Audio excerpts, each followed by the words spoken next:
I dream of an Africa where learning is fun. I dream of an Africa that is peaceful and united.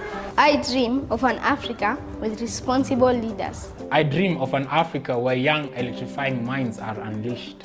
I dream of an Africa that empowers young talent. I dream of an Africa where kids are free to explore. I dream of an Africa where I don't have to live because prosperity is here. I dream of an Africa where our children's dreams are valid and where our systems and schools support all people. I dream of an Africa that cherishes its rich culture and history.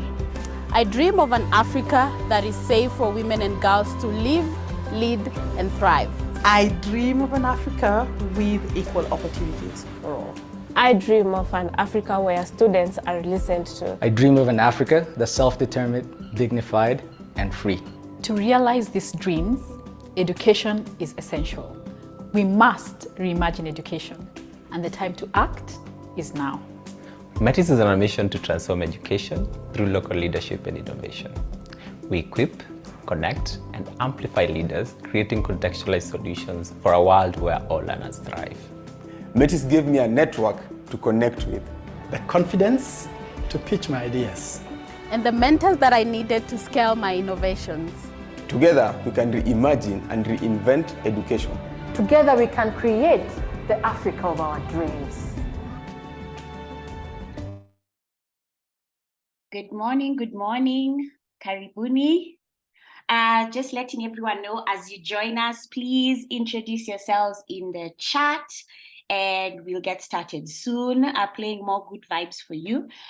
Just to let you know, my name is Julie Auma, Programs Manager at Metis, and it is an honor to host you on this day. So let's jump in the chat and start introducing yourself. Hi, my name is so-and-so, and I'm from this country and this organization.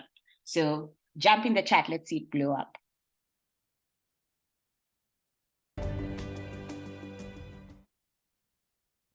I dream of an Africa where learning is fun. I dream of an Africa that is peaceful and united. I dream of an Africa with responsible leaders. I dream of an Africa where young electrifying minds are unleashed. I dream of an Africa that empowers young talent.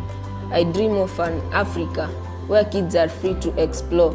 I dream of an Africa where I don't have to live because prosperity is here. I dream of an Africa where our children's dreams are valid and where our systems and schools support all people. I dream of an Africa that cherishes its rich culture and history. I dream of an Africa that is safe for women and girls to live, lead, and thrive. I dream of an Africa with equal opportunities for all. I dream of an Africa where students are listened to. I dream of an Africa that's self-determined, dignified, and free. To realize these dreams, education is essential. We must reimagine education, and the time to act is now. Metis is on a mission to transform education through local leadership and innovation. We equip, connect, and amplify leaders, creating contextualized solutions for a world where all learners thrive. Metis gave me a network to connect with, the confidence to pitch my ideas, and the mentors that I needed to scale my innovations. Together, we can reimagine and reinvent education. Together, we can create the Africa of our dreams.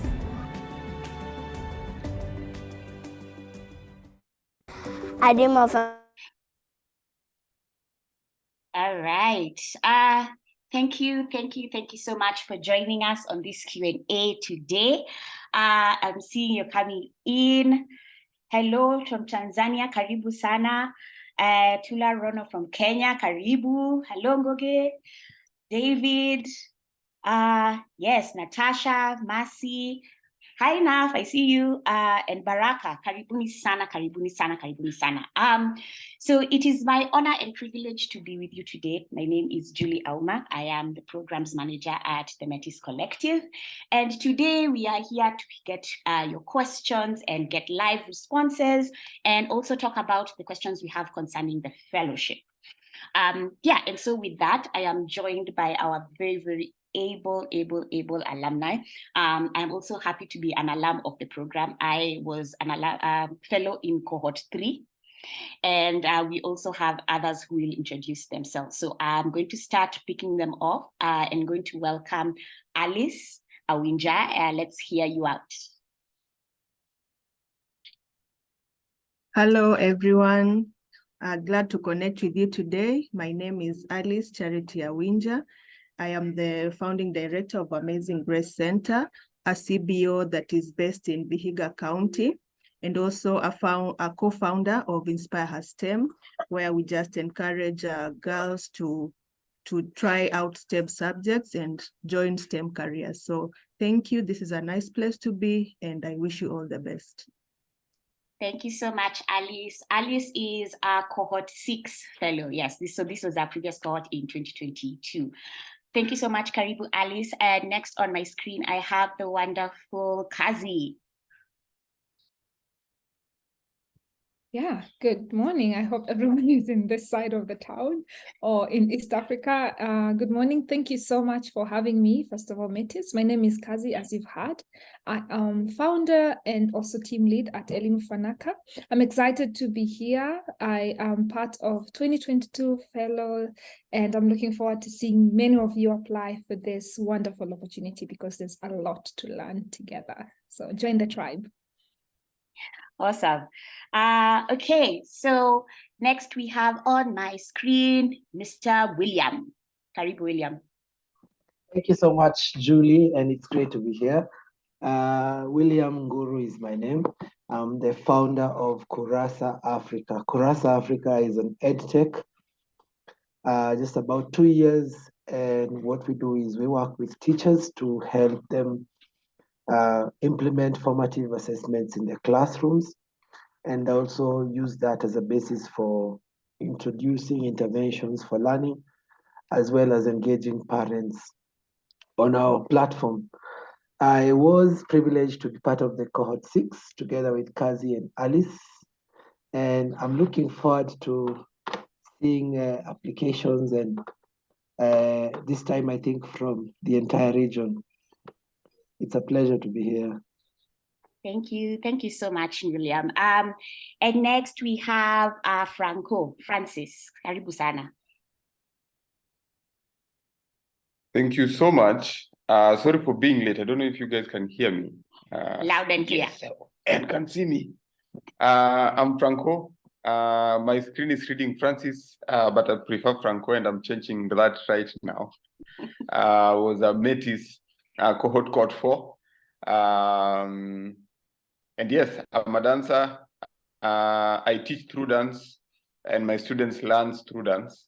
And I'm from Cheza. Cheza is we increase access of life skills education and social emotional learning through of dance to children. Through dance. All right. Yeah, that's. Thank you so much, Franco.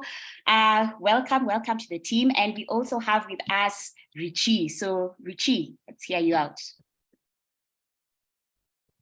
Everyone, thank you all for joining the call. My name is Richard Nico, and I'm cohort 2 fellow and serve as the lead for the alumni program. So glad to have you. Look forward to it. Thank you. All right, thank you so much, Richie. And so yes, these are the few. All right, these are the few of the 130 plus fellows that are in the Metis Fellowship who are here with you today. And as you're coming in, please introduce yourself on the chat. Just put your name, your organization, and where you are joining us from. Okay, so to get the program started, I'm going to quickly share my screen, and we are going to jump into some good stuff today. Okay, and there we go.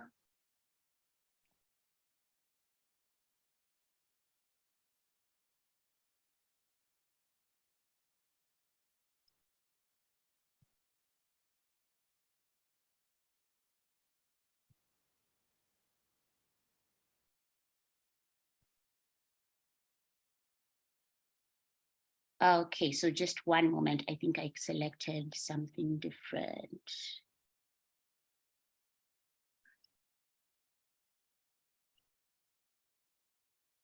Okay, back on track now. All right, so here we go and we'll get started.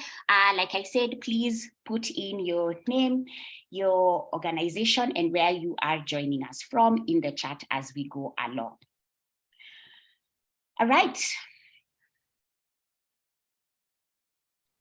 Can everyone be able to see my screen? You should be seeing a wonderful picture in blue and another color there. Awesome sauce. Okay.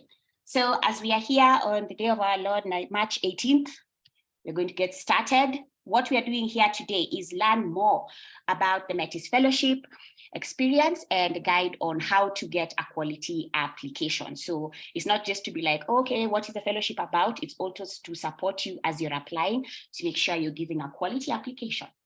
The second thing is to hear straight from our fellowship alumni who have so graciously joined us on this day, and also to ask questions about the fellowship and all the application process. And of course, we'll be here to give you live responses to those questions. And then, of course, we have to do some housekeeping. So please, as you join us, please be on mute. And when it's your turn to speak, unmute yourself, and then you can be able to jump in and share. Next thing, please introduce yourself in the chat window. So your name, your organization, and where you're joining from. So as soon as you join in, please put that in there so that we can get to know who's on the call and share and refer to each other by name. And of course, ask questions. We are at a Q&A, so ask the questions so that we can get the answers. All right, so with that, I'm going to stop sharing at that point.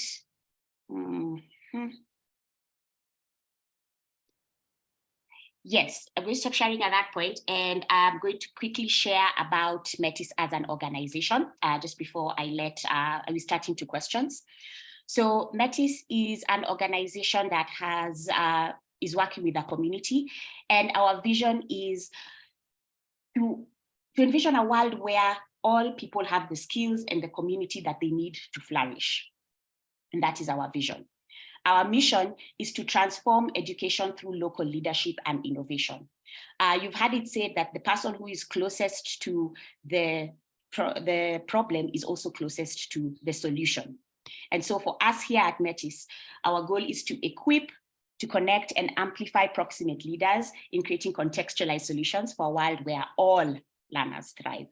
Big emphasis on the fact that all learners are thriving here, not just some, but all.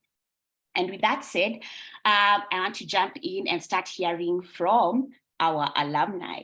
And so first things first, we'll go about our question answer type round where we're just sharing about general details about the fellowship, and then we'll dive into deeper questions. So I'm going to start with Alice. So Alice, if you could share with us what your best memory of the fellowship was.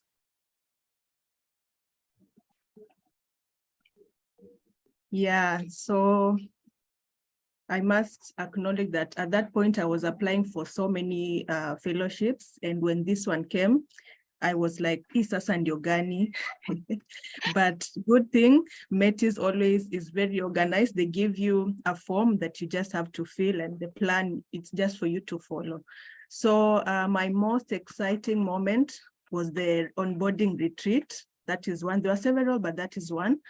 Where I got to meet very many innovative people. But as we got into our rooms at the hotel, I found a very warm welcome. If you can just see my screen, this is something that I got. And okay, just hold on. Let me spotlight you so that they can see. There you go. Yeah, so it was just inviting me and telling me that we're excited to have you. We hope that you enjoy the retreat as we reimagine education. You know, you're always having a busy life and no one thinks of even writing something like that to just appreciate or to acknowledge that they're happy to see you. So this was one of the things that excited me about the retreat. And also at the retreat, we were able to, the first game that we did that showed me that I can do hard things. I don't know if I'll explain it right, but Julie knows it well. Okay, so through that, there was the aspect of teamwork and just thinking outside the box of the idea that you already have. So if you get the right team, you'll be able to focus and get the support that you need to do hard things and to do even harder things. And that is how I have come this far, to be able to speak to you, to encourage you that you're in the right place and you'll go places if you maintain and stretch yourself. It is not as easy as you may think. It just needs a lot of sacrifice. Can I share another one? Yeah, go ahead. Yeah, so the other one, I also got the chance to showcase, and showcase was at the end where after going through, we were invited to showcase. I didn't know how that was going to happen. I had no idea of what a showcase is, but I applied and I got the chance to showcase my organization and the innovation that we are doing. And I tell you, it was a very good experience, just connecting with the whole world. You know, we are based in the village and we're not so much privileged to access so many networks and information, but that was a very exciting moment for us to just get to the city and do what the city people do, you know. Yeah, so we connected with so many people, and also I got the chance to lead a conversation during that time. So it just got me out of my comfort zone, out of my box, you know, and exposed me to new things and just what other innovators are doing. I learned a lot from those experiences. Yeah, so maybe I can stop there and let someone else share. Thank you so much, Alice. So what you're talking about there, Alice, when she's saying the showcasing, so we have a regular annual event called Reimagined, and that's where we bring our community of fellows and alumni to come through and show the world what they're doing, to have eyes and to have them have opportunities for thought leadership so that they can share with the world what they're doing. So that's one of the many elements that is part of, or rather a benefit of being a fellow and being an alum of the program.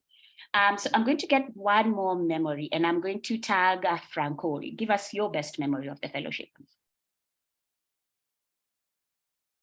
Which one amongst the best? Because I have like line of them. All the things. Yeah, I think for my sake, from my side, Metis has been like really a very important pillar for Cheza because I started interacting with Metis like from way back in 2019. And really Metis has shaped Cheza onto what we are doing right now.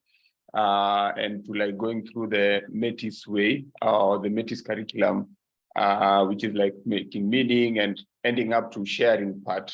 And before joining Metis, we were not like working with schools.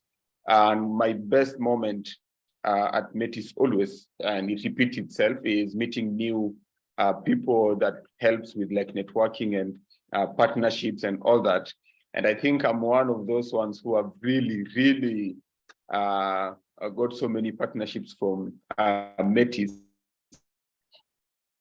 But I took it like upon myself when you get in Metis, when you're here, when you get to Metis, I'll look for you and you'll see Franco every time and you'll be seeing me in your inbox. And I want us to partner and like brainstorming and all that. And Metis gave me that chance actually to, a chance to connect with people, a chance to network with people. And of course, going back to the Imagine Ed event, our kids are always there performing.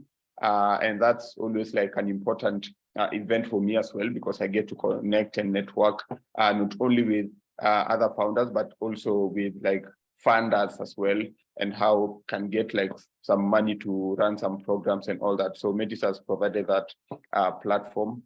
And then also like talking about partnership, last year we won an award from Metis, which was like the collaboration of the year. And this one we were partnering with Book Bank together with Nairobi City Council, where we were making libraries fun, an interactive place for children where they look forward to go to libraries. And when they come to libraries, they dance, they have fun, they express themselves. And with that, we won an award. So thank you, Metis, for that. But Metis for me, like one major thing is a family that helps me grow personally and also for my foundation, Cheza. And now we are working with schools thanks to Metis, 35 of them. And yeah, I thank God, I thank Metis that I'm part of the network. And I hope people that are coming in will also like have a chance to experience all these best moments and wonderful moments. I'm happy to see Pauline. Pauline, ni kutoka nyumbani. I'm really waiting for you to get in because you deserve it. Yes. Yeah, that's me and my best experiences at Metis. I have so many. So when we meet, I think we'll share more. Yeah. Awesome. Thank you so much, Franco. Yes, so I shared a lot about the fact that we talk about collaborations and such. And these are elements that are a big part of the fellowship. As we move along together, it's important that we realize how we build community and how we come together as intentionally creating the community we want. And in the fellowship, we have 4 components to enable us to do that. So what Franco has mentioned, there is the curriculum, and this is the design thinking curriculum that we cover over the duration of the fellowship. And then we also have coaching, where we are interacting with people who have solved the challenges that we are currently facing. And then also for the challenges that we have solved, we are supporting those who are yet to solve them. So it's very much a community of people who are relying and sharing with each other in that way. Next, we also have the communities of learning. So as part of the fellowship, every month, every second Friday of the month, we come together as a community and we engage with the curriculum, we engage with each other and create opportunities for us to grow, create solutions for our challenges, cover content, and also interact with each other. It's good to see people and be with people. These communities of learning, some of them happen in person. Actually, the first community of learning is the retreat. And the other is the others that we do. Sorry, I think I just stopped sharing. Sorry about that. But yes, so is where we are having the opportunities to engage with each other. And finally, on the last bit is when you're talking about curated connections, where we are actively creating connections to grow ourselves and our communities. So in Franco's example, the collaboration he had with the Book Bank to be able to again to share their impact. I think also here, Kazi, you can also tell us about the collaboration you have with Gonga, the game. Yeah, so that's also an awesome one. In fact, let's now transition to that. So Kazi, you can let us know about your collaboration with Gonga, the game, and also share with us how you came about to land on your big question, or rather your bold question. Yeah, thank you. I know that some people have just joined. My name is Kazi. I am team lead and founder at Elimu Fanaka. I'm excited to be here, but also to be part of this amazing movement that is called Metis. So I know people are sharing about their favorite time or best moments. For me, if you saw those 4 elements, it's the network as it is, and I think Franco has mentioned. And my story is, when I was at the retreat, I met everybody, but there's one person that was very unique at that point, and I didn't pay more attention to her. Her name is Sheila, and we finished the retreat. And another thing, we were invited to this many events that you will be invited as a fellow, but also even if you don't get to join this fellowship, please come to these events because you get to meet us and other people at Metis. So we went to this event that was organized by Metis and Girl Rising, and Sheila, who is to us Tata Sheila at Elimu Fanaka, was talking about climate action and her work with schools in Nairobi, and they did something about climate essays. And I was so interested, and I think that caught my eyes because at Elimu Fanaka, on our program Nawiri, we have something called creative writing skills, and I was like, I really want to speak with her. Apparently, I was with her at the retreat, but I didn't connect with her at the retreat. I connected with her at this event, and we went on to do a Zoom call, and we talked for an hour and a half, got to know her as a person, her passion at Carefree, but also her side passion, which is making meaningful conversation through play. And she designed this game called Gonga, and before she was just doing it in places and in marketplaces like Village Market and others, like, I think this is a game that we can bring to school. And voila, that was how we started Gonga na Elimu Fanaka, a collaboration that we also showcased at the Reimagine Ed last year. And I'm excited because through that, many schools are now playing Gonga, not because they are our partner school, but because they are seeing that it's a tool for learning for kids. And I'm super excited to continue having these collaborations with many others like Cheza, and I can't mention all of them. Yeah, but to my to our bold question, because one of the things that when you join the first time at the retreat, and that is make meaning, you're supposed to talk about your vision or your mission. And Metis has a way of how they have made it so fancy. So what is your bold idea, or what is your bold question? And what is our bold question actually in Fanaka? We work with rural public primary schools. So our bold question is tied to our goal and our vision. And this is, what if rural public primary schools were centers for creating sustainable communities? Because that's what we want to see in every community in Kenya. Yeah, back to you. Thank you so much. Thank you so much, Kazi. I'm actually glad that you're talking about the bold question, because for those of us who are applying, that is a question that you will have on your application. So as part of your application, where is this? So as part of your application, there's a question here that asks what your bold question is, and we'll give you some examples. Now, full disclosure, the question that you come in with at the point of application may change, may morph. So yes, it's not like a deal breaker if that question tends to shift a bit based on what you learn about what you are doing. But we definitely do want to understand what your bold question is. And in us, we think about it as, what challenge are you trying to solve? What problem are you seeking to address? And so you could say, what if we teach dance as a skill for socio-emotional learning, for example, with Cheza. Another fellow had, what if Kenya was free from sexual violence? So this is the kind of thinking, the imagining that you want to bring into the challenge that you're trying to address, the problem you're seeking to address. And it's one of the questions that's on the application. So think of it as, what would happen if you were to bring this forward, and leave it open. This is not a time for you to go into like many stories. No. It's just a question of like, what if this was the reality as a result of what our program or what our innovation is trying to address? All right. So yeah, essentially that is what we are looking at when we talk about the bold question. And on that, sorry, Kazi, go ahead. Maybe to add on that. So because of that questions, because it comes as Metis way, right? It has helped us to, as a team, for me, the team, the organization, it has helped us to refine our mission and our vision. Probably if you saw I think it's our vision before Metis, it was different. And after Metis, we actually refined it, and it sounds much better, and it's connected to exactly what we're doing. So I think this really helps you. Yes, you might write something different on your application form, but as you go through the Metis way, you get to refine this bold idea, and perhaps you might even use it as you continue growing. Yeah, so it does help a huge deal. Yeah, thank you for mentioning that, Kazi. So like, number one, don't be afraid of that change, especially when it comes from engaging with your community and understanding these are the needs that you need to address.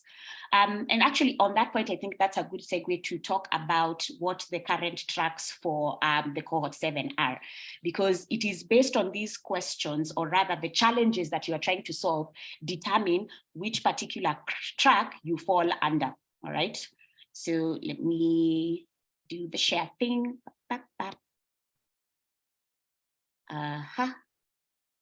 And I am moving. Yes, okay. So like we said, the big question is going to help us decide, or rather help us select ourselves into what we call thematic tracks. We have multiple array of people who are always joining the fellowship. And so each year we pick on themes, and these themes help us to align with content and with activities, and also foster collaboration. So, sorry, I went, there we go. Yes, there I am. So for this particular cohort 7, or rather this fellowship that you are applying for in this particular year of 2023, we have 3 thematic areas, all right? And the first one is foundational numeracy and literacy.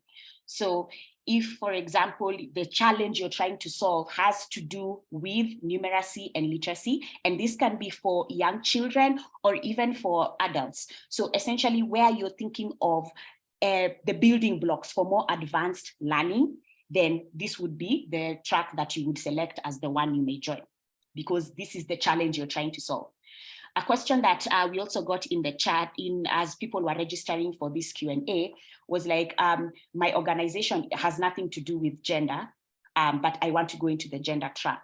And after speaking with this person, we realized that the agency is creating a program so that they can now teach young youth the basics of I think it was the basics of, do I remember, of coding. Yes, it was the basics of coding. So in that case, this person can be able to join the foundational numeracy and literacy track, because they are giving a building block for more advanced learning. They're creating a foundation of learning in some way, shape, or form.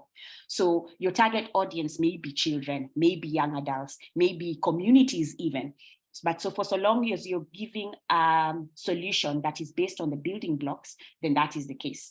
So this is where we say if you're going to apply, and that is where the challenge you're trying to solve lands in this, then that is the one you select.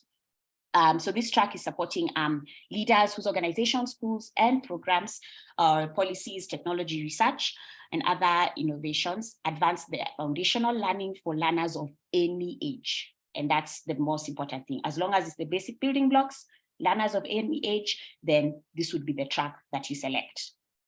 The next track we have is on girls and women's employability. And so this is where you are, the challenge you're trying to solve or the issue you are addressing is in girls and women's employability. Are you bridging gender disparities in entrepreneurship and employability?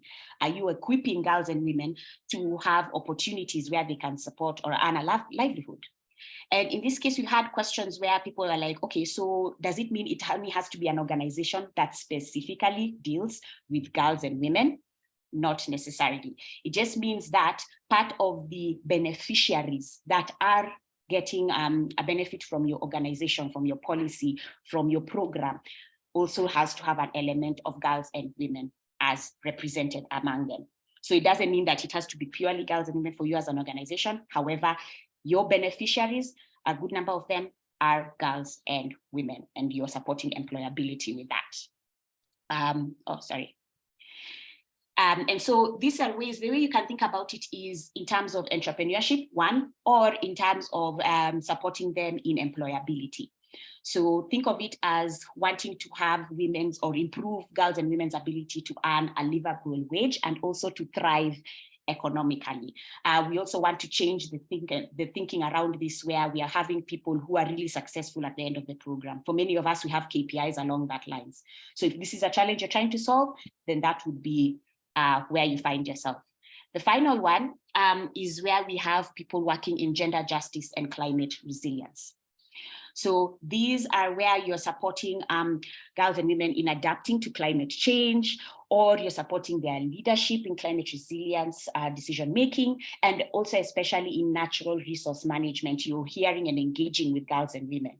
Similar to the previous one, it doesn't mean that it must be specific to them, but they must be part of your beneficiaries so that we can be able to advance both gender justice and gender and climate justice. Yeah, so those are the 3 tracks we have right now. Share.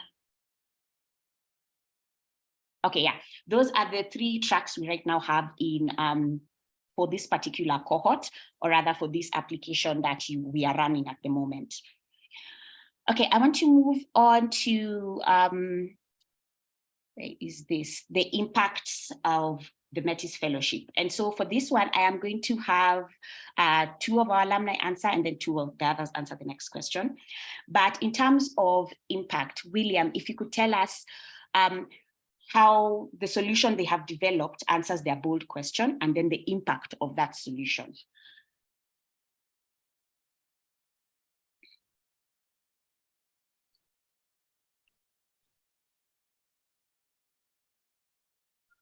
Hello, William, can you hear us? Yes, I'm here. Okay, yes, there you are. So yeah, let us know about your bold question and how you were able to develop the solution and the impact your solution had. So our bold question was, what if classroom assessments were the main way to understand learner progress and not examinations? So at Kurasa, we develop for the formative assessments, the formative approach. And what this means is we want to be able to measure learning at the outcome level. So like if your child goes to school today, or if you learn something today, we should be able to measure how much or to what extent have you understood what was taught today in each of the learning areas. And that's the tool that we provide to teachers and to schools. So far, we have about 7,000. At the time we joined Metis, we were influencing about 2,000. Right now, we have grown to about 7,000. And the goal is to be impacting 30,000 by the end of the year. So these are 30,000 students who we should be able to view assessments for them on a formative basis. Also, we are currently working in Nairobi County, Kiambu, Kajiado. We're also now working in Laikipia County, Nakuru County, and expanding beyond there. So it's been a great journey, and I've also met Metis alumni who we have collaborated. Some of them actually are now working with us at Kurasa, actually. And that's quite a hack, because when you think about a place like a one-stop shop where you can get people who care about education, people who care about the improvement of learning for I think for me, Metis is that one-stop shop where if you go there, if you are looking for someone in a certain space, whether it's in climate, it's very easy for you to identify the right people. And even if they're not fellows who've been through the program, these are people who know the people who you could be looking for. So for me, the networks are really, really key for us. Yes, I hope I answered your question. Yes, you have. Thanks. Okay. Yeah, so I want to actually throw that same question to Alice about the big question, the solution that you created, and then what was the resulting impact? Yeah, okay. So our bold question when coming in, it was not very clear, but we ended up with, what if girls in rural Kenya had access to meaningful employment? Because you realize when you're in the rural, you're limited of social exposure.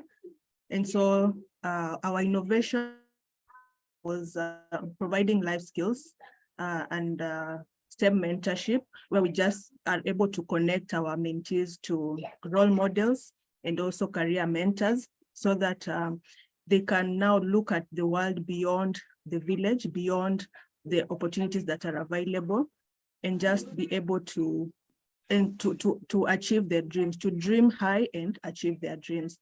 So we provide mentorships sessions, and we also provide school fees sponsorship, because you realize they struggle so much in going to complete secondary school.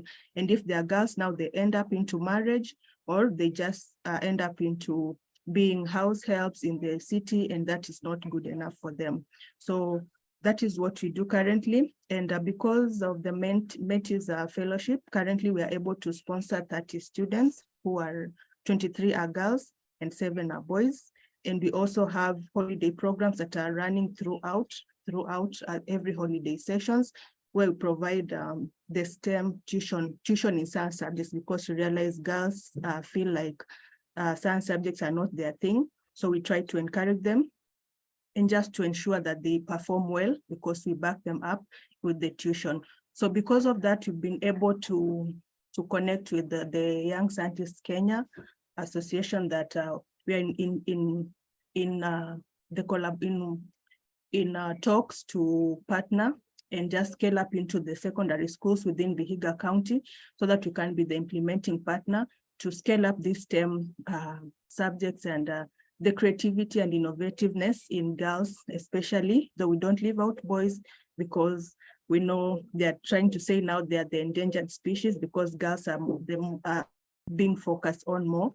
So that is what we have tried to do so far as we answer our bold question. And we realize that there is a gap that we are really feeling because every session we get new students coming in, we get them being consistent.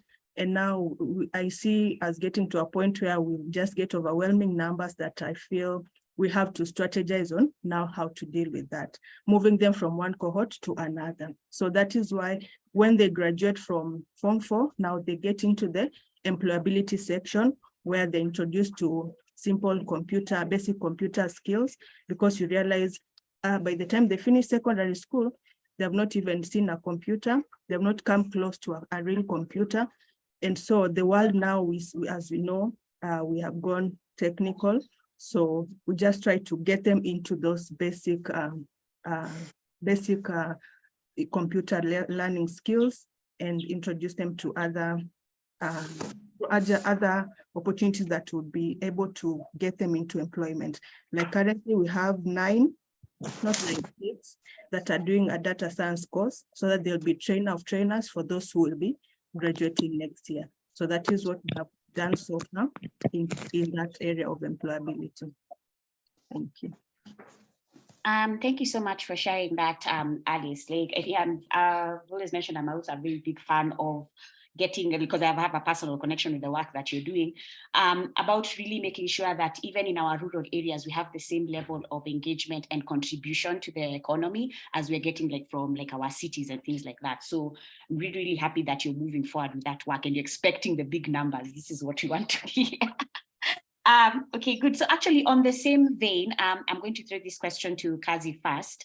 How do you feel that Metis has helped you improve or grow your impact?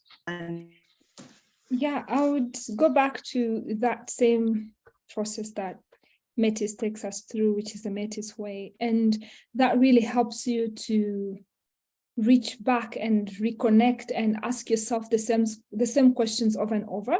And one of my exciting thing was actually going through the Metis way and to the point where you get to iterate. So iterate is, what is this innovative thing that you're doing? And then how then do you go back and analyze it to see if it's really reaching the people that you're working with, not just by you looking at it, but go back to the beneficiaries and stakeholders and have conversations with them and see how can we redesign or reimagine, let me use the language here, this product or program to support you. One of our exciting product at Elimu Fanaka is under Nawiri program. It's called Club Ujuzi. For anyone who is speaking English or English is your native language, Club Ujuzi is a skill word for Swahili skill word. So it's literally a club for skills, life skills training. And what we do is we train little ones from 10 to 14 on different life skills. And Club Ujuzi teaches kids on permaculture, apiculture, animal husbandry, weaving, beading, things that they have grown seeing, because we work in rural communities. So we don't want to bring innovations from the US or Canada and then come and teach them. We want to work with what they have. And using this club, we have been able to tackle so many challenges like environmental challenges, food insecurity, which if you know rural communities and rural schools and mainly public primary schools, there's a challenge of feeding, which sometimes parents are struggling to pay even the 100 shillings a week.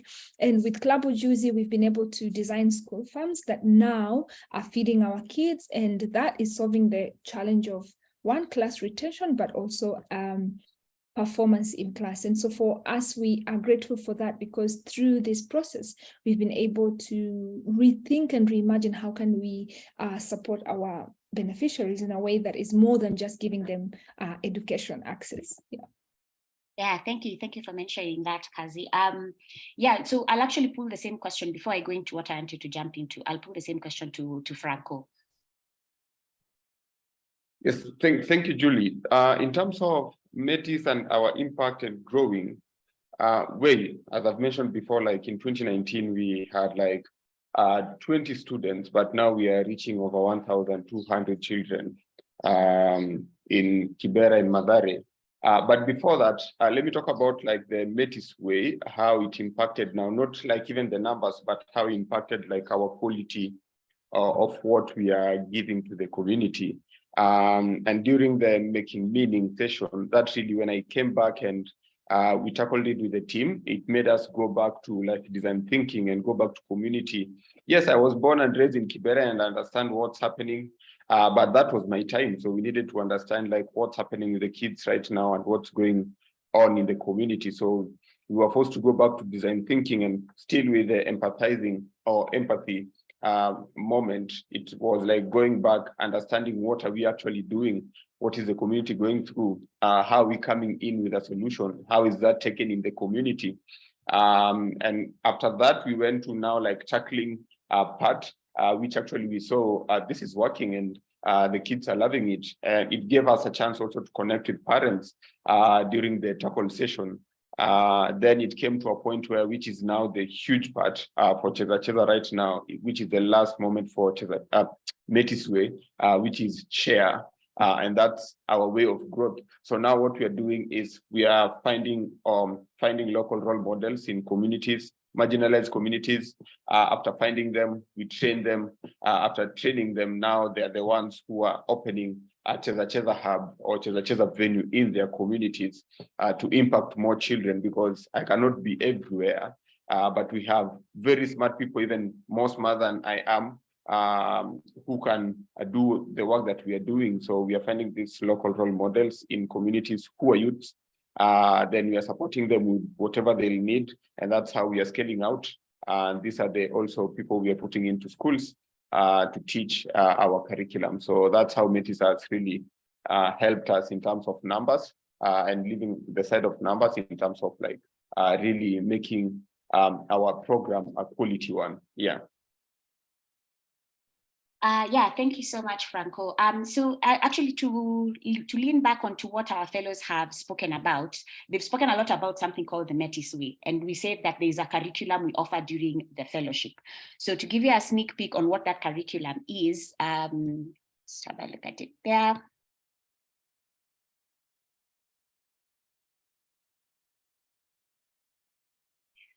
Yes, so this is what the actual curriculum is. This is what you're covering over the 6 months that we are talking about.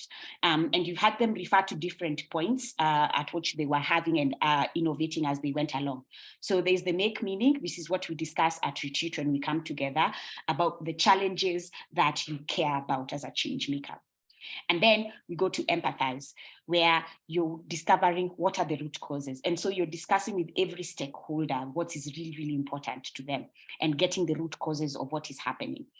Then there's T, there's a tackle, and it is what do I create? What is the actual solution?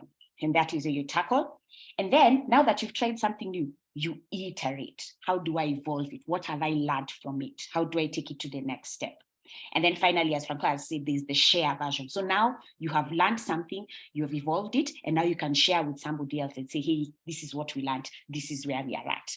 So yes, it's very intentional, very easy to learn, Metis, M-E-T-I-S. And so it's easy to keep in our minds. So even as for me as a cohort 3 fellow, I still use this going forward.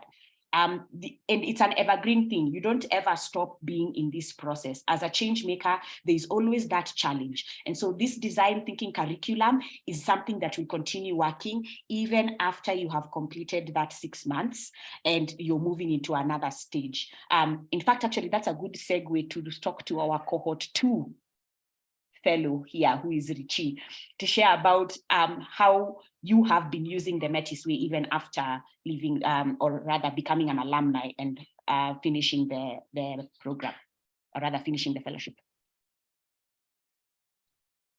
Well, thank you, Jules. So yeah, definitely the process, the Metis way process is a really powerful, I'd say, like framework to look at, I think, any type of problem solving. When I joined the Metis Fellowship back in 2019 as a cohort 2 fellow, one of my big bold questions was how to really, it evolved over time, but it was really how to increase like project-based learning opportunities for teenagers or youth in general. And through the fellowship, like it made me think through, like, I think Kazi was saying, like you really empathize with your community, but then you're going back to the drawing board to see, like, is this solution really working? Which other partners can I involve in this solution? And then also, like, who are the people who I can collaborate with? And for me, the big part came, or the big answer in my bold question came through like the community. And so I think a lot of other fellows or other alumni have shared about like the power of like collaboration and the connection. And honestly, that's one of the powerful things like I had to think about, like, how can we share like what we do in my work in project-based learning and youth mentorship with other organizations. And that's something like I took on, like, to try and see like how our organization can increase our impact through collaboration, which we call at Metis, I like how they call it scaling through sharing. So how can we create modules or playbooks that can be easily shared with other people? So like we are not always the one like having to carry out like the sessions in every classroom, because that's nearly impossible. It would be nice, but it's nearly impossible. But how can we share our work with other people so they can be able to carry out our pedagogy, our modules, and we can only be like the trainers. So that's something I took out of the fellowship.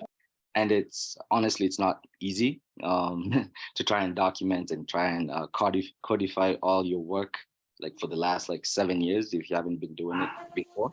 So that was something like, it was a continuous journey even after the fellowship, like trying to create like this modules that are much easier for other people to take on, and you don't have to be like part of our organization to fully understand it. So there was another really important point like I wanted to make. I've also taken the Metis way and really gotten deep into like human-centered design, because as I said, like I think it's a really powerful framework and a tool to use in any type of problem solving. And so right now I'm actually mentoring other students on project-based learning using human-centered design. And this is like separate from like the work I used to do before. So I'm also like using this framework and sharing it with the students like I mentor on a part-time basis. So yeah, those are just a few ways like I've borrowed some of the useful frameworks and tools from Metis and continuing to iterate with it in my journey as a leader.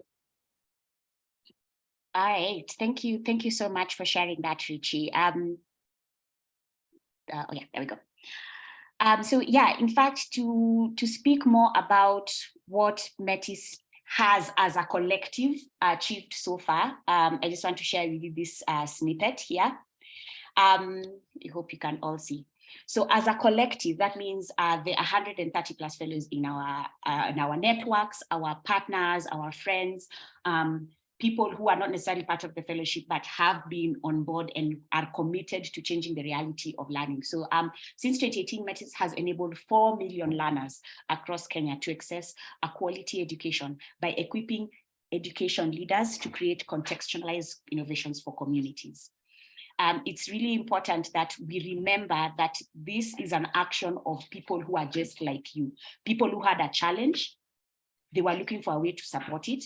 And for us as Metis, we want to give you that community, that support, that capital, that drive, that opportunity to be able to reach as many people as you can reach. So as you're thinking about why should I even join this fellowship, these are some of the reasons why. This community is totally invested in seeing the education of learners being changed, to see a future where all learners thrive, where the change makers, the people who are closest to that problem, are the ones actively engaged in creating the solutions for that problem. So if I could say wanting to be like, to convince you, yes, join this fellowship, I think it would be this statement here: the collective collaborations that have got us to this point as a fellowship, as a collective, and that commitment to just seeing that planner who is seated somewhere in a classroom, that they get an opportunity to increase those learning outcomes and become quality leaders in and of themselves as a result. Yeah, I think I'll say that. We are going to transition now. So we've talked a lot ourselves. We have spoken as fellows, we have spoken. And in the spirit of community, we also want to hear from people who are on the call. So we are going to open up the Q&A session. And with that, as you're putting your questions, I'm going to give you an opportunity to put your questions in the chat or begin by unmuting yourself to ask questions. So what I'll say is, if you have a question, please put your hand up so that we can now have order, so that you can go down the list of people who have questions. Alternatively, please put the questions in the chat box there, so that we can now go through it in that order. So to give you time, while you're doing that, there's something that I also want to share. So a question that has come up, I was looking at the questions that you had popped in the registration link. And one of the biggest questions we had about is the terms of the program, the fees that are involved.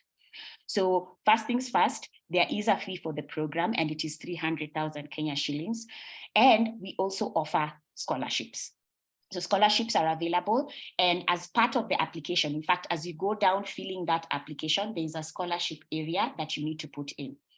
We do it in a basis called need blind, meaning that the information you put in the application is what is used to determine the size of the scholarship you get.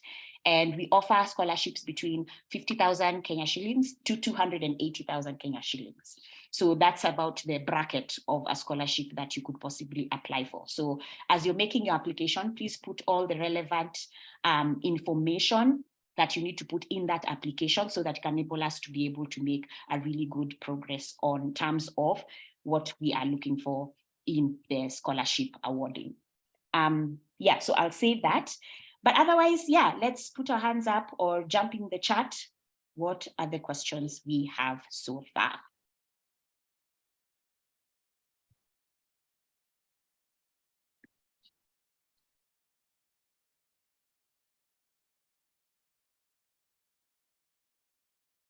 All right. Oh, so Stella. Oh, Stella, see you. I see you have to jump out, but thank you for joining us. Yeah, so actually that's a good point. So before you jump out, we are going to be sharing the notes, the links and everything after this. So worry not, you will still get all the information. But yeah, if you have any more questions, please let's jump in. And yeah, so let's jump in and get the questions asked. Something else that has also come up is, hold on. So yeah, Rhoda is asking is, do I need to have an organization to join Metis? I'm currently working with an organization.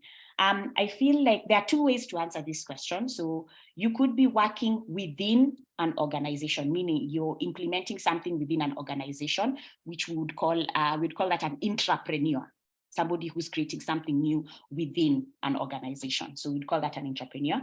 That's an option. An entrepreneur means that you have an organization, you have created something, you've created a program, you've created an innovation to be able to address a particular challenge, or rather the big question, the bold question as we've spoken about. However, if it comes to whether you need to have an organization, I would say you need to have a program, something that is running, something that has been registered, something that is running that you're choosing to use to address this challenge. Because as we go along addressing the challenges that we have in education, again, we're going to need partners, we're going to need support, and we're going to need evidence, and we're going to need sustainability, and we're going to need all these other bits and pieces that contribute into making the dreams you have a reality. Yes, it can be like, we can quote unquote like the boring work, yes, but it is very necessary so that we have longevity. I'm going to say it at that point and ask if any of our alumni has something to add on that.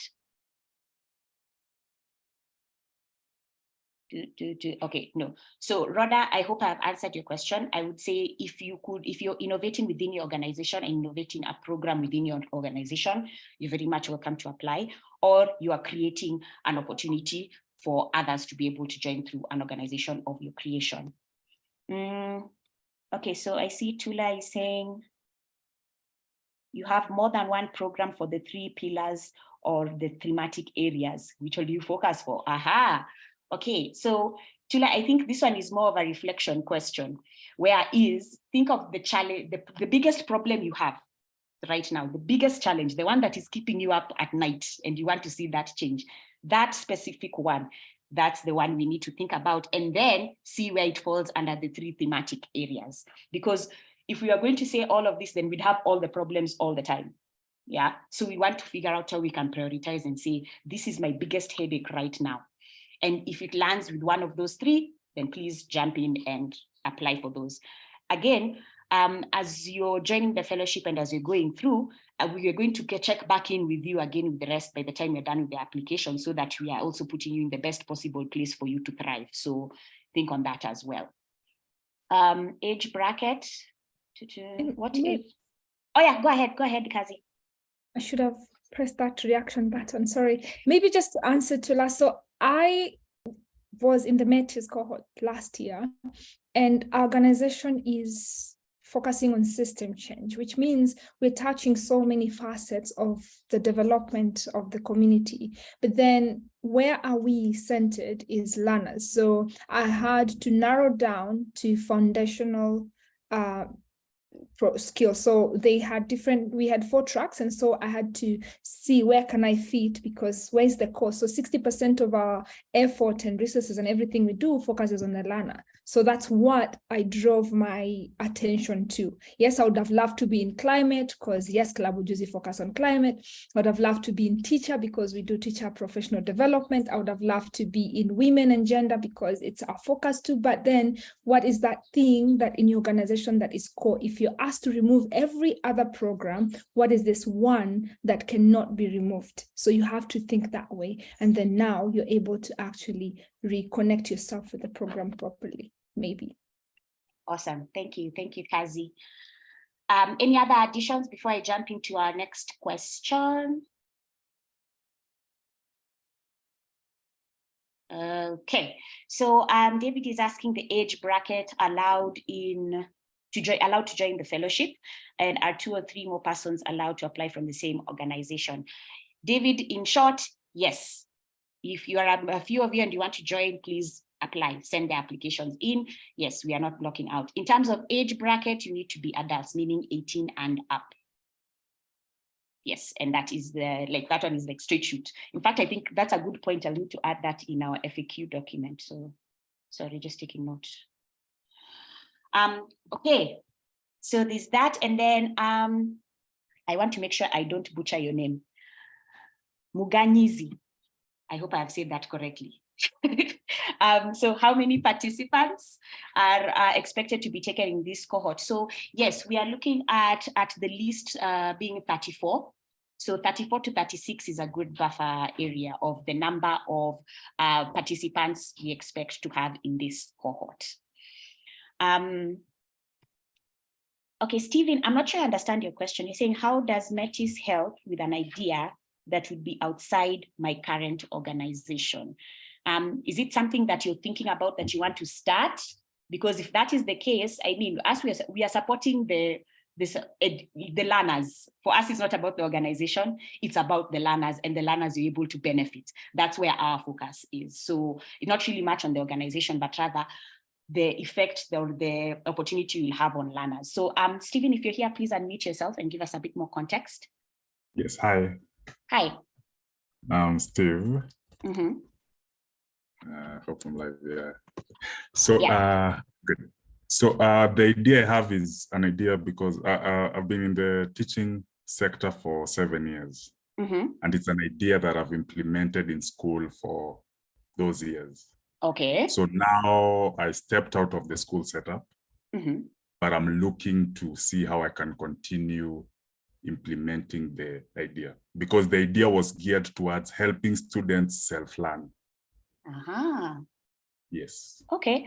Well, good. Well, again, then the answer stands, because now what you need to do as you're applying, there are questions there we ask concerning the innovation, whether you have some evidence backed of what you've already done, or there's some research backing what you plan to do. And so those are the interchangeable ones. So yeah, I would say put as much information concerning the program you have run, so that now we can be able to now really dive deep into it as you go into the fellowship. If this is the your chosen track, chosen route, so that now we can be able to go. Because I feel like that is a foundational, that might be landing to the FNL track. Yes. Yes. All right, good. So I hope to see an application from one Stephen, please. coming up. Coming up. Okay, awesome. Yes. All right. So next we have a question from David.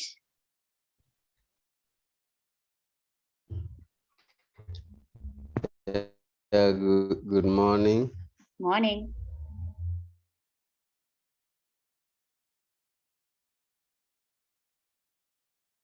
Hello, David, are you still here?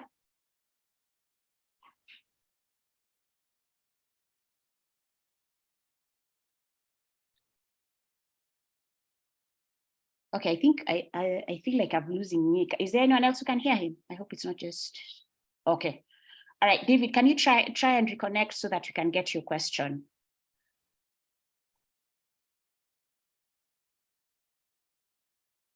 Okay.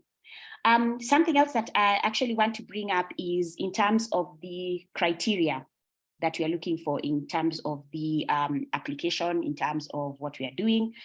There is a criteria document we have. There's a criteria document we have sharing what is required, and I am just going to quickly mention them. Again, if you need to go into details, these are on our website. So we can also put that there. But yeah, just to quickly go over, number one, we are looking for people who have a growth mindset, meaning they are dedicated to personal and professional growth. That they are leadership, they're deeply committed and passionate leaders. As you can see, I don't need to give an example. If you look at the fellows who are here, Richie, Kazi, Alice, William, like they're all working together to bring this thing here. So please remember, like, it's not necessarily that we are going to say like leadership, like we want to see the passion. So as you're applying, allow that passion to come forward. Yes, so collaboration, meaning you are happy to listen, to collaborate and support the work of others. And that your innovation, so your innovation is whatever you're working on. It could be a programmatic area, it could be a policy, it could be whatever the case may be. But the outcome, we want to make sure that there's community engagement there, there's some sort of sustainability, that there's a pathway to scale, meaning that it could either be as a direct, it could either be as a direct scaling that you are scaling within yourselves, or you're scaling in community. I think you remember Richie said that where you cannot be in every classroom everywhere, but there are others who have classrooms that you could be in. So that opportunity to scale. And then also we want evidence-based, meaning there is work that has gone into it. And like you said, these are the outcomes we have seen, how you're tracking. Now, as much information as you have, again, please put that there, it will help. And then next is also evidence-based. So like we are speaking with Stephen here, what is the information you have learned so far out of what you're doing? And then how can you bring that forward? Next is that it also needs to be a thematic fit, meaning that you are working in this, the gender employability, gender and climate resilience, and then of course, FNL and numeracy. So again, all that is on the website if you want to have a look at it and resemble. Another thing that I should also mention, and we'll add it as well there, is that you need to be available on the dates of the 1st to the 4th of June. Why do I say that? Because those are going to be our retreat dates. So as you are applying, please, in your, what do I call it? As you're working on and as you're thinking of what you need to do and apply and be, please, the 1st to the 4th of June, please make sure you're available. That is mandatory. That specific one is mandatory. And you need to be available to join us on retreat on those particular days. Yeah, I think this is what I'll say. And again, if you are living in East Africa, you're also very much welcome to apply. And we've also mentioned a bit about the scholarships that we are giving. And so you can also get information on that. I've also seen a question where somebody is asking if we need to apply again. already that. For those of us who sent your application, I mean, if you feel like you need to update something, go ahead. Like you can do that again. If you need to update something that you feel wasn't truly captured, you're welcome to apply once again. Yes, so with that, oh yes, thank you, Richie. Let's see. Okay, yes, so do we have any other final questions, thoughts, concerns? And for this, I'll also invite our alumni to weigh in.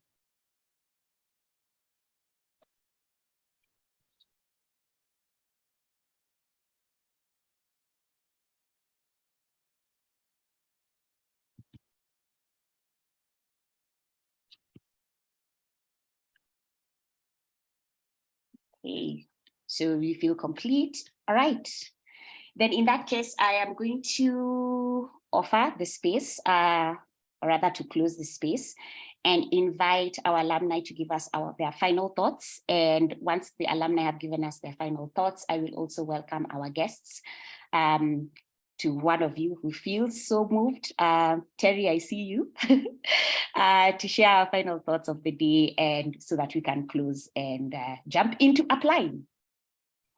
So Kazi, I'll pick on you first. Oh, I wasn't expecting, but yeah, I'm always ready. Okay, I think one of the things that I would encourage you to apply is because, like everyone has mentioned here, Metis gives you a community of leaders and smart people that you can consult and get to work out what your vision is and your vision. And so you'll have family, you'll have friends, you'll have thoughts, leaders who will be thinking with you, and so you won't be alone on the journey. There's a tagline that Metis uses. It says "Father together," and no one is wearing that t-shirt today. But yeah, you can work with so many people and you can go further because it's going to be a collective. One thing that Metis probably is not saying is that the full name for Metis is Metis Collective, and I love their logo because it's a puzzle. It means what Kazi knows and what Julie knows and what Franco knows. Bring all those minds together and we can bring this explosive big bang that can change our education sector in Kenya. Yeah, so apply. In short. Thank you, Kazi.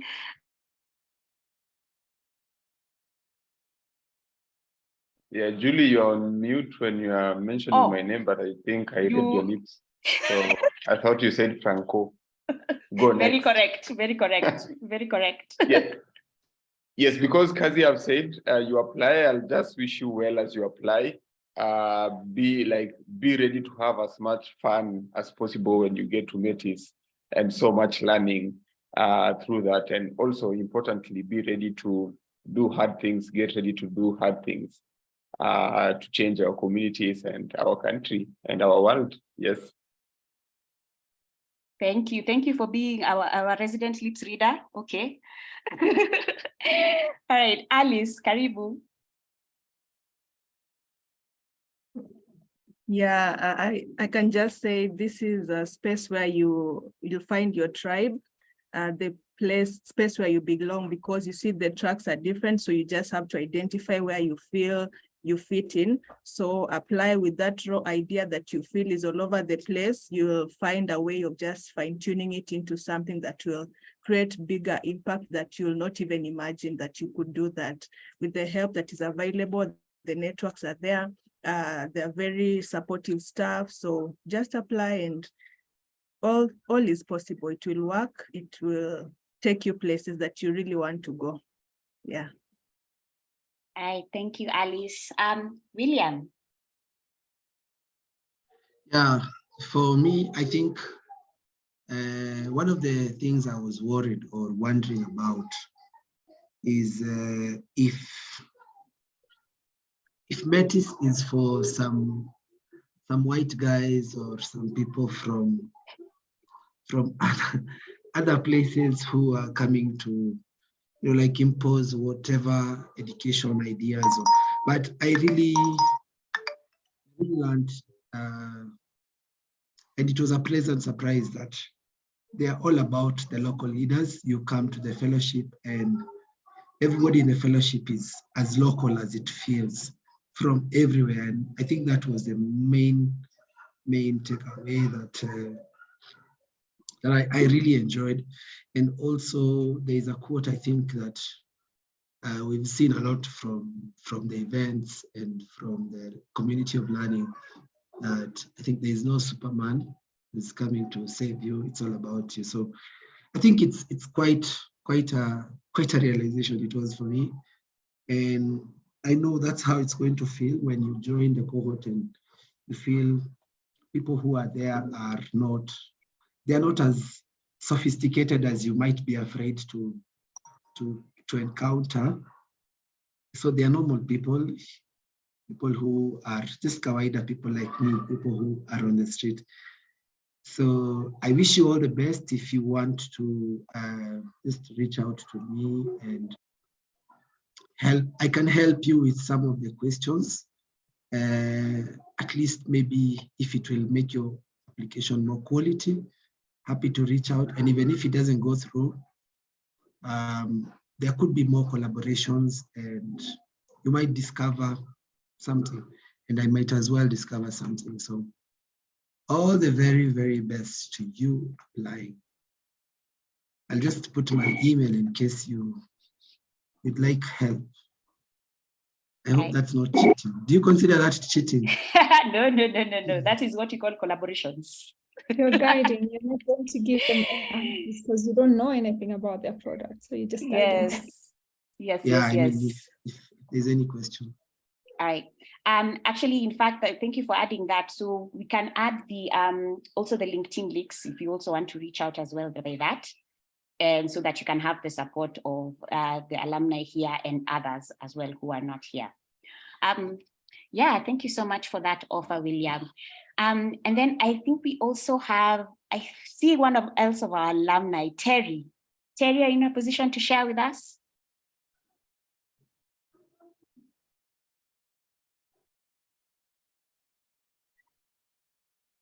Okay. All right, let's give her a moment. Oh, there you are. Hi, Terry. Hi, Julie and members in the house. Hi, let's introduce yourself. Let the people know who you are.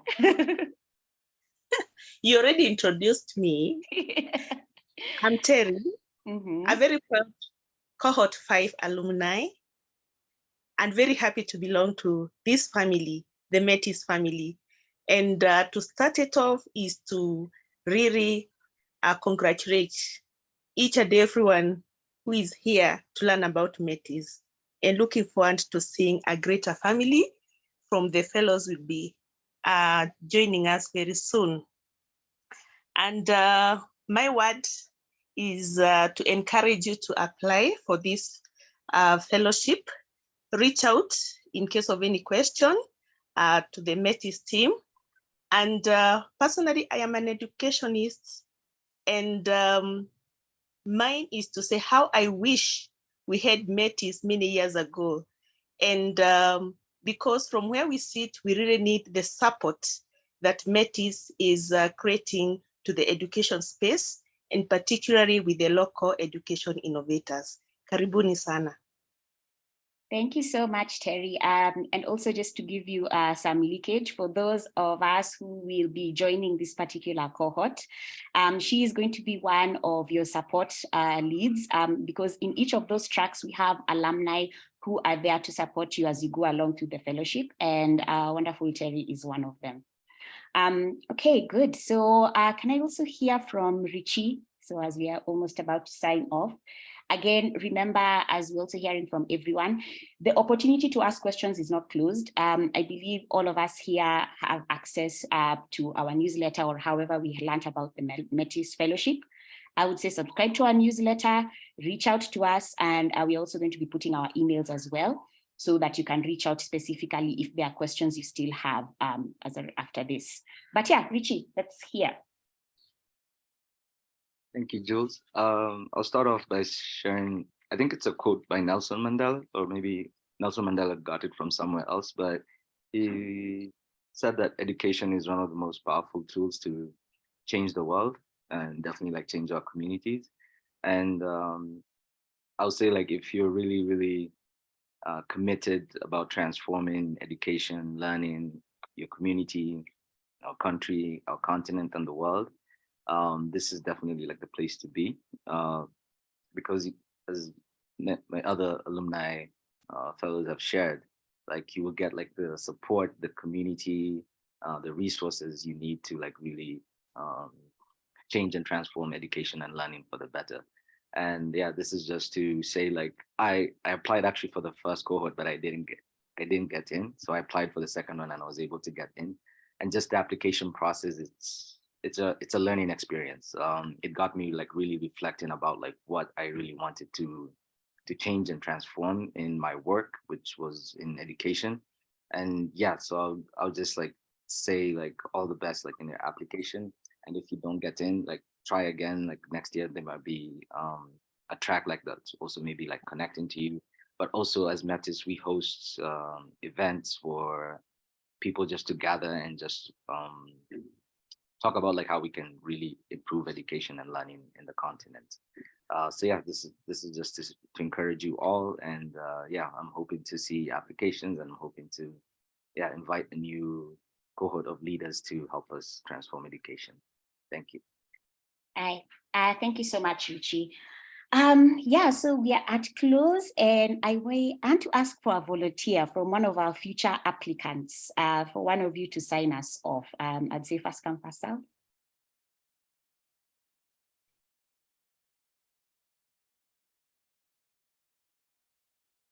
Okay, Rosalind, there you go. Karibu sana. Asante sana. My name is Rosalind.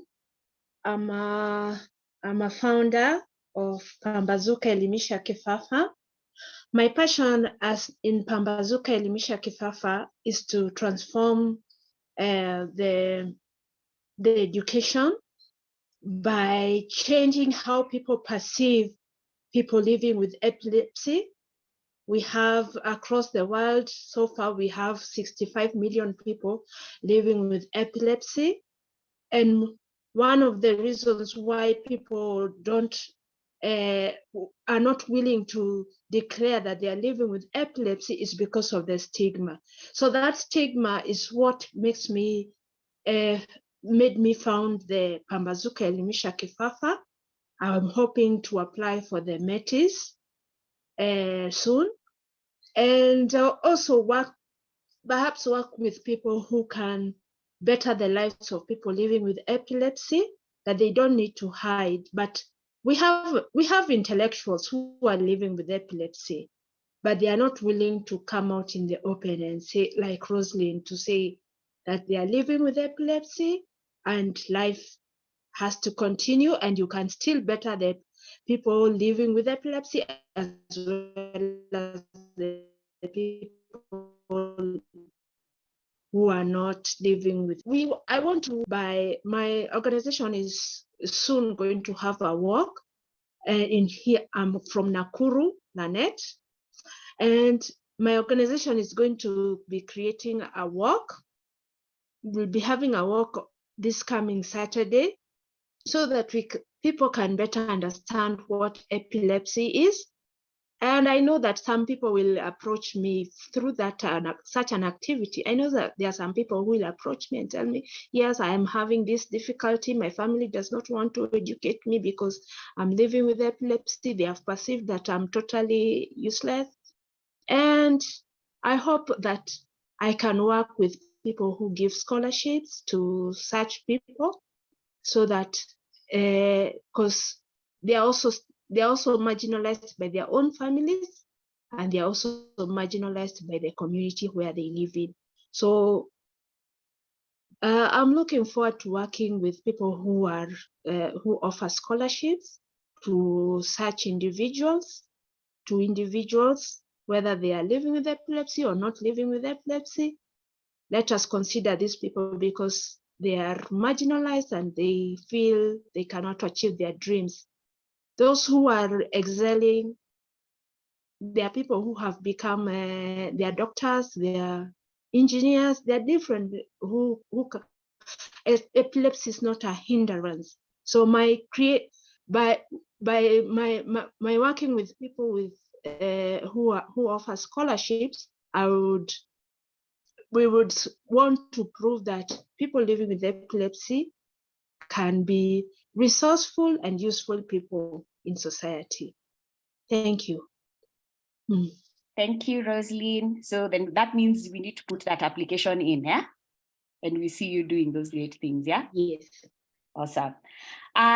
So yeah, yes. It is 11:27 and our commitment was to make sure that we release people by 11:30 or sharp. So with that, I will thank you for joining us today.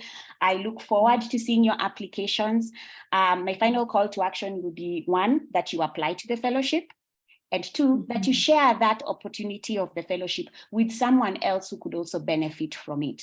Again, let's start by building community intentionally. So share this application with somebody who you know would be a great fit for it, and yourself apply. We still have a few days to closing. We close on the 26th of March. So please stay in tune. Our emails are there. I shall be emailing you after this so that you get in touch. Thank you so much. Have a wonderful weekend. All the best as you apply. Use us, reach out to us, and all the best. Thank you. All right.